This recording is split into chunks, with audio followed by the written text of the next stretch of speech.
We are creatures of desire. What we most desire is meaning. What makes us suffer most is a lack of meaning. The Meaningful Life with Andrew G. Marshall. Marital therapist, author, and communications trainer Andrew G. Marshall invites guests from all walks of life to discuss what makes life meaningful. Hello, I'm Andrew G. Marshall. Welcome to The Meaningful Life. We're available on Apple, Spotify, Podbeam, Amazon Music, and wherever you find your podcasts. For all the most important transitions, like from being single to a couple, or from life to death, our society has a ceremony to mark the moment. But what about going from child to adult? If nothing particular happens, if we have no rite of passage, how do we know that we've truly grown up? My witness today is Conroy Harris, who is the chief executive of Band of Brothers. It offers rites of passage and mentoring to young men aged 18 to 25 who are at risk or have been involved in the criminal justice system. He's also a mindfulness coach. So, Conroy, how did you know when you became a man, and how old were you at the time? That's a really good question to start with, Andrew. I like that one. My truth around that is I didn't know. I had an idea of what I thought I was a man, and I was in the forces from the age of 16 and a half to 21. And so we had particular rites of passages around drinking, going out and getting wasted, so to speak, on significant birthdays. And it was seen in those days that at 18, being able to go out and do various things meant I was now a man, and at 21 as well. It took me till I was in my early 30s to realize that that was all rubbish, and I wasn't a man. I was an immature child trying to act out as a man, and I was making a lot of mistakes in those years. So in truth, it probably wasn't until my mid-30s, until I started taking responsibility for my own actions, that I realized, oh, this is what it possibly feels like to be a man. And that only concreted itself in truth when I actually joined the Band of Brothers and realized, this is what it means to be a man in our sense, to be an adult, a form that is taking responsibility, not blaming others for my own failures, stepping away from victim consciousness, so to speak, and actually being a person within my own right. So it took a long time, is my truth. Because I was sort of asking myself the same question, and I remember being dropped off at university by my parents. We sort of looked around the place and off they went, sort of kind of thing. And I was having problems with accommodation, and my parents wrote to the accommodation officer responsible, whose name, amazingly enough, I can still remember, Beryl Reed. Can't remember the names of any of my lecturers, most of my colleagues, but I can remember her name. And she wrote back to my parents, "We consider our students to be adults and prefer to deal directly with them." And I remember thinking, oh, I'm an adult now. And it's sort of strange. And in a lot of societies, traditional societies, they have a rite of passage where they actually do something. What sort of things might they do? So depending on the culture of where people are, the idea of rite of passage is around losing something. So in losing something, letting something go, the idea of splitting away from childhood and taking something on. Rite of passage is a step forward into something. So even today in some societies, we see in some cultures where the boys are taken away and there needs to be some level of jeopardy. So one culture that I see, they have these ants tied into a glove, and the boys have to put the glove on with real stinging, biting ants, and often they'll pass out because the pain is just so terrific, and they'll have to be with that pain for a number of moments, and then the older men will kind of look after them once they come through the other side of that. That's it in one culture I've seen. In other cultures, it's about taking time away. So that people are taken away from the village, taken away from the homestead by the older men. They're taken into kind of nature and they're left alone to contemplate, or they have to bring something back from a journey, or two or 3 day journey, where they have to be out into the wilderness on their own and bring, again, the jeopardy, because they may not come back. Something isn't going to come back. And that's the idea. Something needs to be lost and something needs to be gained within that kind of step. And I talk to my clients sometimes about these rites of passage, and I say that often they're actually, and I'm going to put this in inverted commas, kidnapped by the older men. And, their mothers put up a fake fight of, oh, don't kidnap my son. And I always ask my clients, why do you think they kidnap them? Yeah.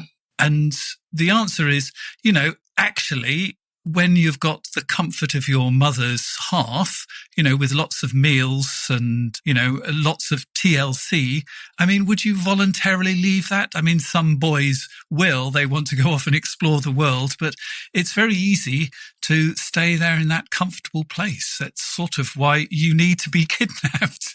Exactly. And often the men doing the kidnapping will put on masks and things so that they're not recognized by the young men. And again, it's a moment of jeopardy. There's something tearing away. There's some people, as you talk about the comfort of the mother, it's also the umbilical cord, the last energetic threads of that, if you like that, are kind of torn away at that moment of kidnapping, and the boy is then transported with the possibility of coming back as a man. Yep, and that's what happens at the end. There's a big feast when they come back to the community, and they're treated actually differently. They are. It is the most beautiful idea. And I think what's interesting is, with the exception of our societies, every society that anthropologists study has something along these kind of lines for boys and girls. Although obviously moving from girl to woman, the body and menstruation is actually going to tell you that there's been a transition, which is actually far more noticeable, isn't it? Exactly. And then just going back to this idea of all societies that do this, an African friend of mine, I was talking to him, and we're talking about the rise in violence against women and girls in certain African cultures. And what he said to me was, since we stopped initiating our young men, we've seen these young men not wanting to take responsibility for their own people and their own village, and taking on more this idea of the individual being more important than the whole. And this is where we've seen this kind of rise in these negative behaviors, because that's the change. Once you've kind of had that initiation, these people, the village, they're now your people. So you're not going to go out and harm them. So it is a really quite important thing that when we see it break down, has consequences for societies. So how did you get interested in this whole area? How did you find your way to Band of Brothers, which I'm guessing was quite a while ago? It was 8 years ago now. My journey into men's work started sometime before that. In my mental health work, we're working for Oxfordshire Mind. I'd set up various projects working with men, and I'd started to get into this idea around the disparities that exist in society for men around mental health, suicide rates, admission into kind of serious mental health wards, homelessness, seeing lots of young men on the street, and thinking, there is something that's amiss in our society when it comes to men. 95% of the prison population are male. What is this malaise in kind of masculinity and malehood? And I joined some local men's groups with some friends and started to explore some of these ideas, started doing some reading of my own, things like Iron John, and just starting to get my head around what is going on for us as a collective of individuals that go under this banner called men. So, Conroy, you mentioned a book called Iron John. I'll put the details in the show notes. It's a book by Robert Bly that sort of talks a lot about moving from boy to man, and it unpacks a story, a Grimm's fairy tale, and uses that. An interesting book, and as I say, I'll put the details in the show notes. You were a bit of a lost soul yourself after the RAF. You had a lost period of petty crime, a short spell in prison, and homelessness, and being a single father. It sounds really difficult. How did you lose your way from the RAF? It's really quite simple. When I came out, we're talking 1980, 1981. My time in the Air Force, like I said to you, I was young, really quite emotionally immature. And how it affected me, I was also quite a rebel. And I don't like to use these terms lightly, but I didn't find my place. We could say that there was some racism around and things like this, but it's more than that. The classism that I bumped into was also an issue, being a working class lad. And I struggled. That was the truth. And I got locked up in military correction centers several times.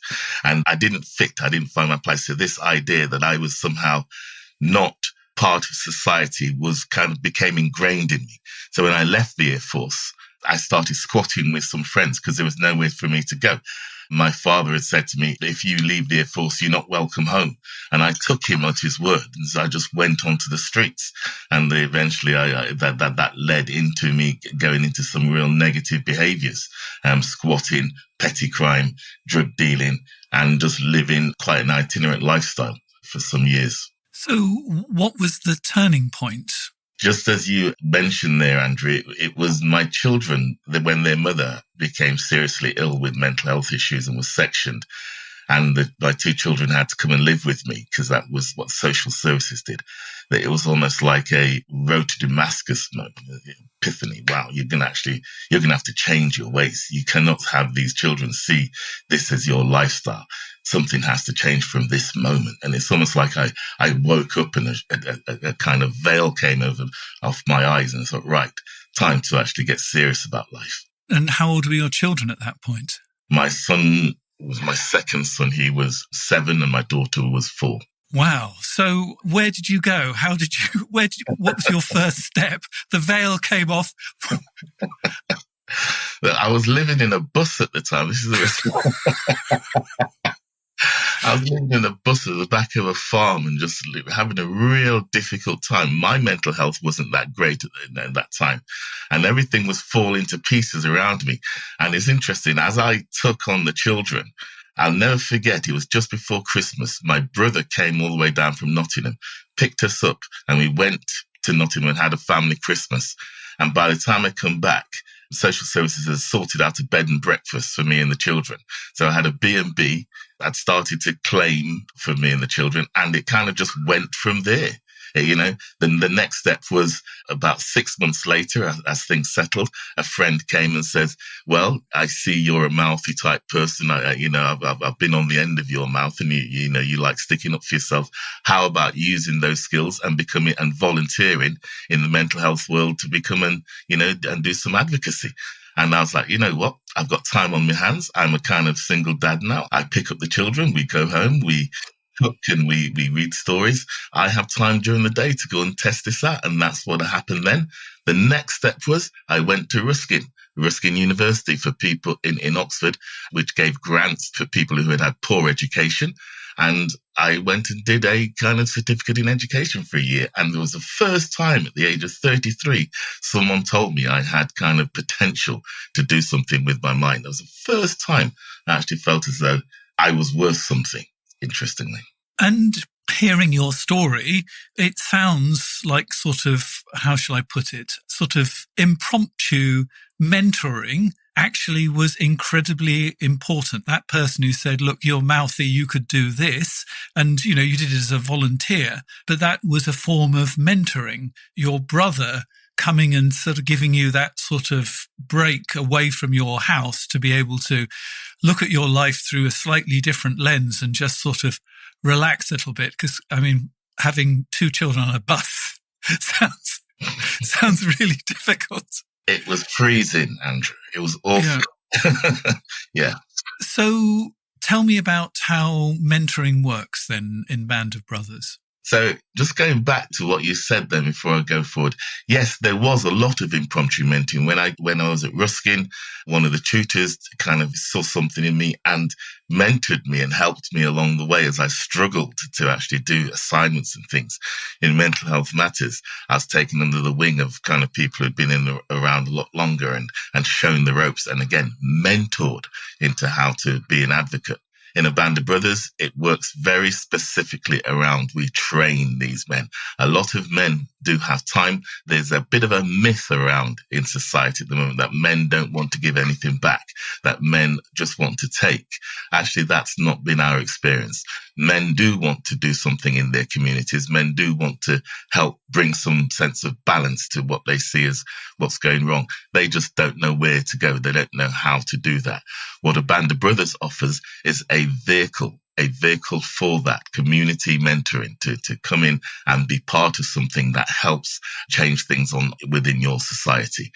Men come in where they do their rites of passage weekend, and that kind of blows people open.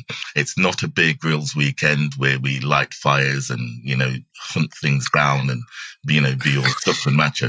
It's actually quite the opposite to that. It's an internal journey. It's an internal journey to the soul. We ask questions about the narrative that we've told ourselves. Is that really true for us? We ask questions, deep questions about where men may have gone wrong in their lives and how it could have been different. And we base it around mythological stories. We use a lot of Jungian psychology. We use a lot of mythopoetic kind of work that we do. And so the young men and the older men go through this weekend, and it's a real deep dive into their psyche. So what is the jeopardy? Thank you for bringing this up, because I always feel this is really important. The person who people think they are when they step up to come onto this weekend, that's the bit that's in jeopardy. You're going to lose something. Psychoenergetically, you're going to come through what we call the threshold. And on the other side, when everything's broken down, you stand to lose something of your ego. We call it an ego death. The person who you imagine yourself to be, the man that's got you to where you are now, that somehow isn't quite working for you because you're looking for something, there's going to be some kind of break in that, and often a death in that, because it has to die. Because many of us men are socialized in today's society to think of ourselves as I have to be careful here. Think of ourselves as kind of almost omnipotent, as kind of all-powerful, and kind of that everything is about us in the world, because that's often how the world is reflected back at us. And that's not the case. So something needs to go. And that ego death is really helpful to go, so now who am I going to be? And that's the other piece. What's the offer for myself now? How do I rebuild this sense of self after it all collapsing so spectacularly around me? So no stinging ants then? No stinging ants, unfortunately. Our health and safety would not allow for this. No, we couldn't get that through a risk assessment, unfortunately. No. I sometimes organise a weekend workshop where we do something about the father wound, about the problems with our fathers, and I would do a symbolic wounding where I have some lino that is red, and we energetically pretend that it is fire and people have to run through it. I mean, are you doing something sort of symbolic like that, or it's not necessary? Yeah, you've hit the nail on the head. There are symbolic rituals and ceremonies. The volunteers arrive on the Thursday to set the camp up. The participants arrive on the Friday evening, and they're then in what we call in ritual, in ceremony, until 3:00 on the Sunday. And there are several of these little symbolic, if you like, trials and things that people have to put themselves through. Everything, obviously, is voluntary, but there's this kind of test yourself. Have you come to really kind of give of yourself, or notice when it is you're holding back? So yes, we do that, some of those similar things, I would imagine. So what did you learn about yourself in the transition from boy to man? What do you think is the most important thing that you took away? For me, it was an emotional journey. And what I learned about myself was I had a long way to go, that I wasn't the person who I'd imagined myself to be. And I had a lot of trappings around identity that just didn't fit to the true person I was underneath, that I'd built this complete facade as an individual that just didn't fit. And somehow I had to let that go. I learned I was unauthentic. That's one of, I was turning up very unauthentically as a human being, as a partner, as a father still. I still, yeah. In what way inauthentic? Inauthentic that I wasn't being honest to myself. And then by not being honest to myself about what my true needs in life were, who I truly was as a person, I was being inauthentic in relationship. I wasn't able to give the best of myself. I learned that some of my behaviors were manipulative, controlling in some ways because I needed to protect myself. I learned that some of my childhood traumas that I buried and hadn't even considered were actually acting out in my life. And I'd been abused sexually as a child and various other things. And I pretended those things just didn't count. And it took me a long time to realize that I was acting from some of those wounds in my relationships and in my everyday life. And this is what I mean about inauthentic. I wasn't facing some of the truths about myself. And so if you are a mentor, it's a bit difficult to mentor if you've got all of these unacknowledged wounds. Do you put adults through your rite of passage? That's exactly the deal, Andrew. The older men, they think, many of them, that they've got it sorted, they've had a successful life, blah, blah, blah. They know themselves. But once they've done the weekend rite of passage, they realize, there is something missing. So the other bit that's really important that we still haven't quite got is the coming back after the weekend. Is you're coming back to your community and they welcome you. Like you say, there's a feast and everything that they're all welcome back. We don't have that, but we do have communities. We have 12 communities all the way from Cornwall all the way up to Manchester. And so the coming back is coming back into community where the work for the older men starts, the training starts. There's the initial 6 weeks training to learn how to be in circle, to learn how to be kind of the etiquette of being with other men, the etiquette of kind of how circles work. And then we have specific mentor training, different levels for working with the young men.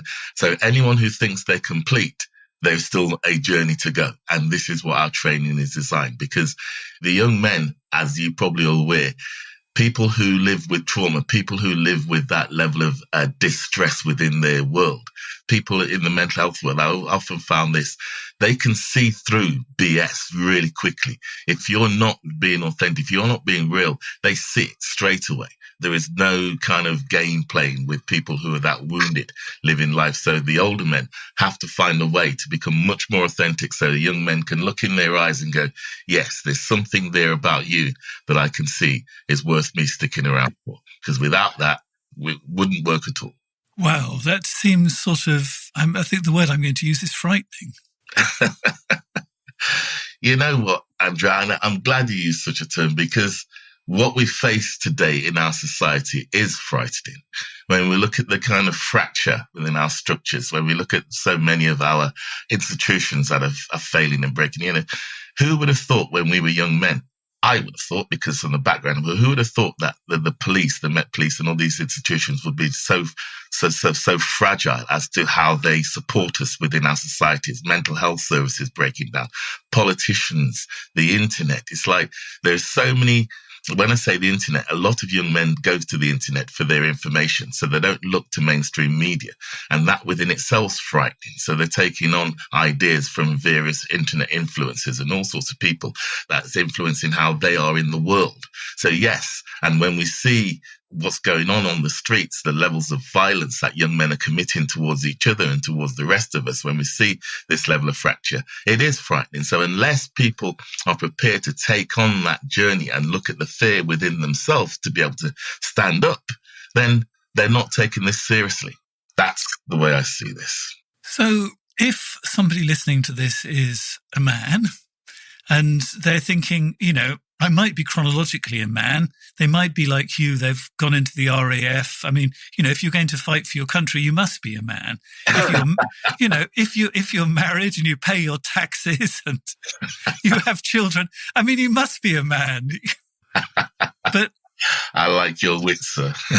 But actually, deep down, they know that actually quite a lot of the time there's a small boy that grabs the steering wheel of life and sort of drives them into the ditch, so to speak. Mm. What do they do? Great question. And this is one of those things. This is the existential thing. We talk about males having midlife crises. Well, what I'd say to those listeners, rather than have an affair with a younger model, rather than go and buy a sports car or whatever. Actually start that journey, that internal journey. You know, so some cultures, like in Hindu society, it's a well-known phenomenon that once you've been a householder and you get into your 50s and you become more mature, as an older man, you're expected then to go on to that internal journey to truly find who you are within yourself.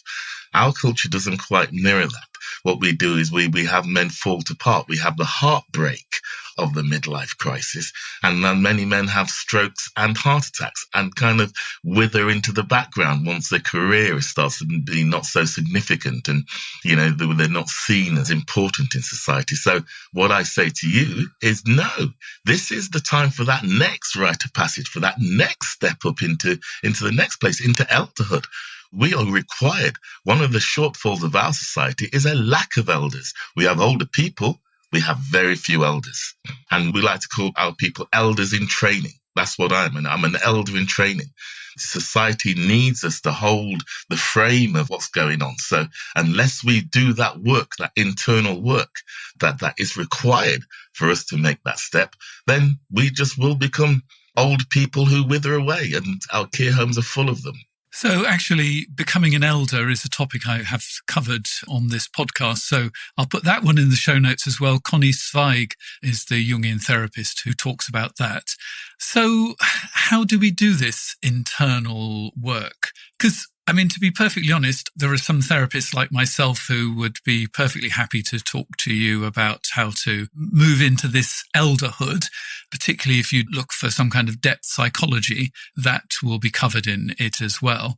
But there are other ways of doing it. I mean, I'm thinking the mindfulness that you do might be a sort of a beginning of this kind of work. What do you think? I think that's a really great idea, actually. That is spot on. Mindfulness, it gives us an opportunity to really be with self, to really kind of come home to the body, come home to where I actually am. And just gives us that possibility of slowing everything down and seeing through a different lens, and maybe starting to reform ideas about who and what I'm about within my life and within the greater part of my society that may be missing from me. So that's a brilliant idea. Find a mindful, and I'd say find an MBCT, mindfulness-based cognitive therapy, so you can see what's going on with your kind of thinking and how that's affecting the other parts of your world. Coming home to the body, getting into the body, becoming aware of the body, becoming aware of your sense of place in life. These are things that will happen on a mindfulness course, and you will learn, you'll start that internal journey, and then find a men's group, then come and find a band of brothers. So coming into your body, now that sounds like it's a very simple thing to say. How disconnected from their bodies do you think most men and young men are? Because on one level, you know, young men are very much in their bodies. You know, they're jumping up and down and climbing trees and all these other sort of kind of things. But are they actually in their bodies? Are they actually in their bodies? Great question. There's two answers to that. There's the first, yes, they're aware that they have a body. And then there's the other side of it. They may not be aware. When we say coming into the body, all our trauma, everything that's happened to us within our life is actually stored within the body. Or the body holds the memory of all kind of our past wounds and our past hurts. And being able to come in and getting to know what it feels like to kind of sit with that sense of how difficult life's been, where pain has been for us, where our emotional wounding is. People say, my heart is broken. Well, rather than go out there, externalize it and drink and take drugs to take the pain away, why don't I sit with that heartache that my body is actually giving me an opportunity to learn more about myself? That's truly coming home to the body. It's not just a physical thing. It's an energetic piece. I'm sorry, but sitting with the pain isn't sounding very attractive to me. No. I'm speaking as a client here now rather than as myself. But yeah. I mean, when I try and sell the idea of let's actually just acknowledge the pain, it doesn't go down very well. It's not going to go down in very well in this world of short-term fixing of there's a pill to sort everything out in this world where we just have to look for the answer on the internet. Actually, it's a very simple old idea that to truly help ourselves along the road to levels of healing, getting to know our pain. What's the word I'm looking for? It's a counterintuitive piece, because something tells me that to push it away is going to be the remedy here. Where actually, by getting to know this and getting to kind of be with this, there's what we call gold in there. And I can drop to a deeper level of knowing myself. And very simply, my resilience as a human being expands the more I can be with the pain. Okay, let's try and bring this down to a sort of a level that we're going to understand. I'm sorry to ask such a personal question, but where did you find the gold in something as horrible as childhood sexual abuse? Oh, yes. Nice one. So for me, the gold in that was my then ability to be with other people facing such traumas and facing such pain. The gold from that is like, okay, rather than that making me a bad person and the things I acted out from that place as a bad person, actually seeing that side of myself as a wounded child trying to find their way in the world and acting out from that place in the world, attacking others from that place, the anger, I was then able to actually be with the pain from that trauma. And being in that pain opened up the possibility of being just more comfortable with it. And more comfortable with it, I become more comfortable with others' pain. And sort of on a cellular level, we can sense, I'm going to say smell, the fact that, you've dived down and you've come back and you're okay. That sort of gives us the courage that we could do it too, and that you would guide us in a way that if you haven't actually experienced that pain, you can just be a sort of, for want of a better word, shouting helpful instructions from the shore rather than actually deep down the well. Again, you're spot on, Andrew. There is something in that shared sense of pain when we're working with people. I like that term when you say we can smell, because all our senses are alive when we're traumatized and wounded, and we're looking for people that may look to harm us on various levels. Yeah. So we do smell. We do kind of visually, we pick up kind of inflictions and shifts and where the eyes are moving. So it's a whole body experience, and people do know when, and young men often say to me when I'm working with them, you've been there, haven't you? You know what I'm dealing with. And I don't have to say anything because they can see, they can feel, they know. I don't have to tell them about my past. It's written. But moreover, what they can see is here's a man who's come to terms with that and has learned to live with it. That's the point. And I'm not trying to prove anything to them from that place. Well, we're going to sort of stay on this sort of level of examples by going to a letter, and that's going to happen in just a moment. The Meaningful Life with Andrew G. Marshall. Please follow us on Twitter, like us on Facebook, and visit our website, andrewgmarshall.com/podcast, where you can join our supporters club and unlock bonus material and other benefits. How can I help you have a better relationship? There's nothing I like better than talking to some of the world's top sex and relationship experts. It helps me learn and grow, and that's why I've started this podcast. But what makes my life meaningful is writing and teaching. That's why I've written 20 books on relationships, which have been translated into 20 languages. They fall into two categories. Firstly, improve your relationships. In this category, I'd like to recommend Happy Couple Handbook, Powerful Love Hacks for a Successful Relationship. I cover constructive arguing, be a better listener, use carrots rather than sticks, and how to forgive and move on. In the second category, which is called Rescue Your Relationship, I have books like I Love You But I'm Not in Love With You, my international bestseller, Can We Start Again? 50 Questions to Fall Back in Love, My Wife Doesn't Love Me Anymore, and My Husband Doesn't Love Me Anymore and He's Texting Someone Else. You can find out more about these books, along with details about how to get involved with the show and send in your question to be discussed with my guests at my website, www.andrewgmarshall.com. Swing into the baseball season with Vivid Seats and score tickets to all the hottest matchups. Vivid Seats gives you great deals on tickets because being a die-hard fan deserves to be rewarded. Vivid Seats. Real rewards for real fans.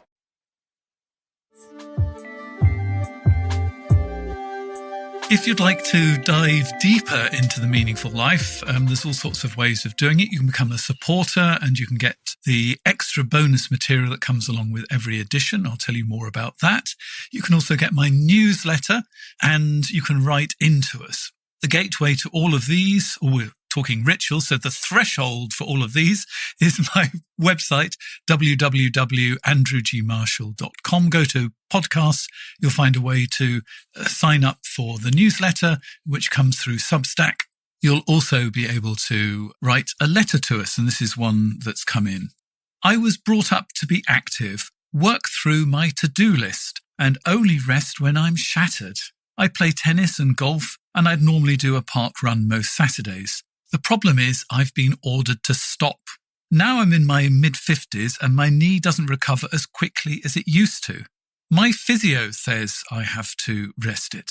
My wife and daughter say I have to rest it.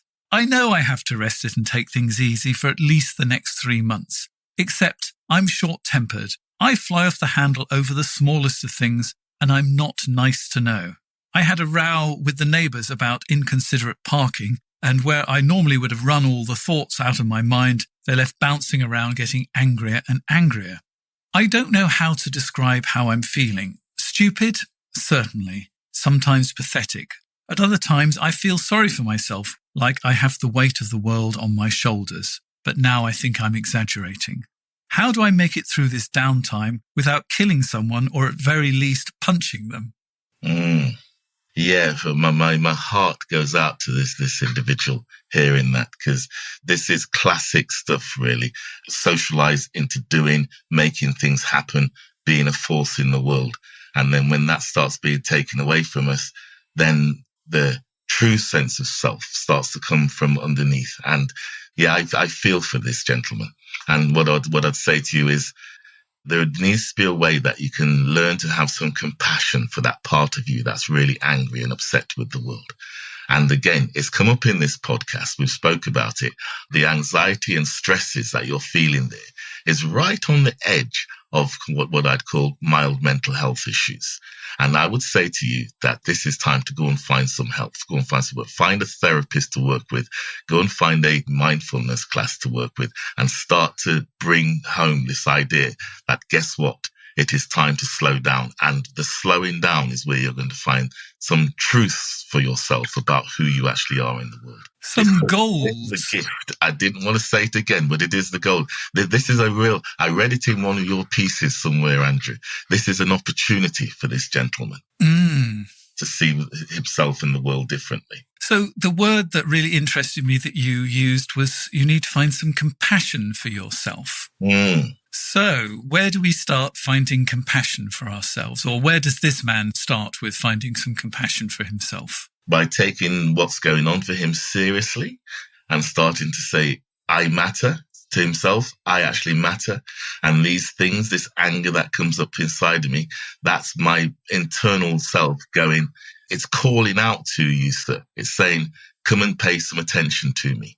And so by taking yourself seriously and by actually starting to do the work, by finding just by the effort of bringing up someone who's trained, such as yourself, Andrew, someone that does depth psychology, someone that does this type of work, and going, can I come and have a session with you? That's starting the road to compassion, because you're telling your internal self that you matter, and you're going to start to look to yourself, and you are the answer here. It's not going to be someone else. Someone else like an Andrew, like myself, can guide you, but you're going to actually have to do the work, and being prepared to do the work by making that first step and asking for help is where it starts for me. I would quite like you, instead of running, because you can't go for a run, I'd like you to sit down with a piece of paper and write down all the things that are making you angry at this moment. You know, I'm angry because and write all the stuff down. And I want you to just keep going until you've actually run out of things that you're actually angry about, because one angry thought will lead to another angry thought. And hopefully you're going to have like 3 pages of A4 or maybe 5 or 6. The more the merrier. Don't stop until, the only thing you've got to be angry about is the fact your hand won't write anymore. Put it away for 24 hours and then go back and read it. And instead of actually saying, oh gosh, I really went off on one there, actually look at what it is underneath that's making you angry. And I'm going to make a wild guess. If you've got a to-do list, it could be you're doing a lot of things for other people. Which is absolutely wonderful, but it actually often you end up with a feeling or a thought, what are people doing for me? Who's paying attention to my needs? And, it could be there hasn't been much room for your needs anywhere. And what are your needs? And I think that is a sort of very interesting place to go into. What do you like and what do you dislike? In my writers group last night, somebody was talking about how they once did an exercise. So this is a fascinating exercise, and maybe you might like to do this one as well. Spend a whole week where you write down what you like. Now, it could be that you like cream cakes or coffee or alcohol or whatever. You're writing out everything you like. So you're actually aware of all your likes. And then you spend the next week talking about everything you dislike, and you're very aware of all of those. And to like and dislike, you get connected to your body. And the whole exercise is actually getting connected to yourself, because you can't have compassion unless you're connected to yourself. Unless you start to accept yourself. Yeah. And what you're saying there, those exercises, starting to accept that I have needs and some of those needs are not being met, and I have resentments, and it's okay that I have these resentments. This doesn't mean I'm a bad person. That's part of that journey too. If a person can do that, then brilliant. Because sometimes we think because we're doing all these things, it follows that other people are going to do things for us. But often we're not quite certain what it is we want them to do. And we haven't even asked them to do it. So the chances of them actually being able to do it is possibly quite small. So, we do actually need to know what we want. That's one of the things, that's a big piece that for many people I speak to, work with, and many of the men I work with, how to get their needs met is a massive piece, because they don't know what their needs are. Because as you say, so much of their life has been spent looking out for others. I go to work to look after my family, to pay the mortgage, to do all these things, and everything is externalized. And what are my actual needs apart from a nice Sunday dinner? And, we're talking about men, but I think there are going to be lots of women listening to this who are going to be nodding along as well and saying, yes, of course. I spent my whole time looking after other people, and how am I being looked after? That's massive. And that was one of the big things for me with teaching mindfulness, working with a lot of the women. It was like, I'm saying to you that your homework is 45 minutes a night, that you're going to actually have to find the time that is just for you. And you're going to have to put a sign on the door and saying, this is my time, my practice. And just that within itself, even if you don't sit there meditating, if you just sit there and take that time, it's the start of saying, I matter and my needs matter. So yeah, it's very important for yes, because again, women are socialized just as men are to be putting everything out there for others and not themselves. Our society has a lot of problems. And as you said, the line between good mental health and bad mental health is a very thin one, isn't it? Ride on the underground on a hot day. It's a very thin one, and it crosses over because most of us will be suffering some forms of stress. And the other piece that a lot of people are missing is since the pandemic, there's an existential kind of stress that's on us to kind of get things back to normal. And the way the world is, that doesn't not affect us. The threat of possible nuclear war that's going on within Eastern Europe, the migrant crisis, what that actually is hundreds of thousands of people leaving their land, leaving their homes because they can't live there anymore, and moving and looking for safety somewhere else in the world. Climate change and the effects of that. All these existential things are having an effect on us, whether we read the news, know it's going on, or kind of imbibe ourselves all the time with this stuff. So, of course, that line is being pushed at around stress, anxiety, all those little things there that lead to positive mental health or poor mental health. So we're almost coming to the end of the main podcast. So I need to ask you, as a witness on The Meaningful Life, what makes your life meaningful, Conroy? Relationships. That's really easy. I'm a Libra, so it's relationship. Relationship to others, relationship to self. That's how I find meaning. And relationship, when I say to other, the other can be a tree. The other can, when I walk in nature, relationship to the ground that I'm walking on. My relationship to that, relationship to, the other week I was walking and there was some deer and we were just looking at each other. They didn't bolt. That being in relationship is just as important as my relationship with my neighbours, with my friends, with myself. And is there an element of passing it on as a way of paying it back? That's another great, passing it on. Because so much of my life has been in service in the mental health world, in service in the mindfulness world. And this role I do here is about service. And that is paying something back to society all the time. It's easy for our society to promote the ideas that we take. For me, being in service is a way of passing it forward, passing it back. So what we're going to be doing next is the bonus material, and the two questions that are key in the rites of passage that the Band of Brothers asks the participants and the mentors are two questions: who am I and where do I fit in? And I thought it would be really interesting to look at where do I fit in, because that is a question that, I personally I'm working through at the moment. So if you'd like to hear that bonus material, you can subscribe directly via Apple or Spotify. We're also available on Amazon Music. And if you want to become a supporter of The Meaningful Life and unlock all of this material, here are the details.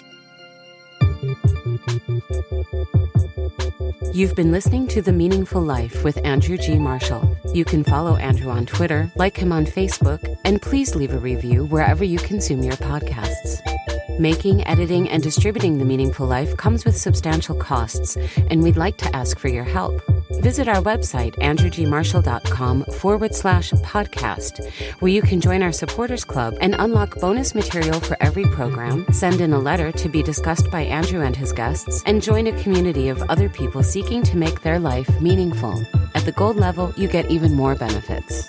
Production of The Meaningful Life with Andrew G. Marshall is by Michael Dooney. Social media by Madeleine Healy. Sound engineering and theme tune by Sebastian de la Luz Mendoza. And I'm Susie Colick. Please tell your friends and spread the word. Thank you.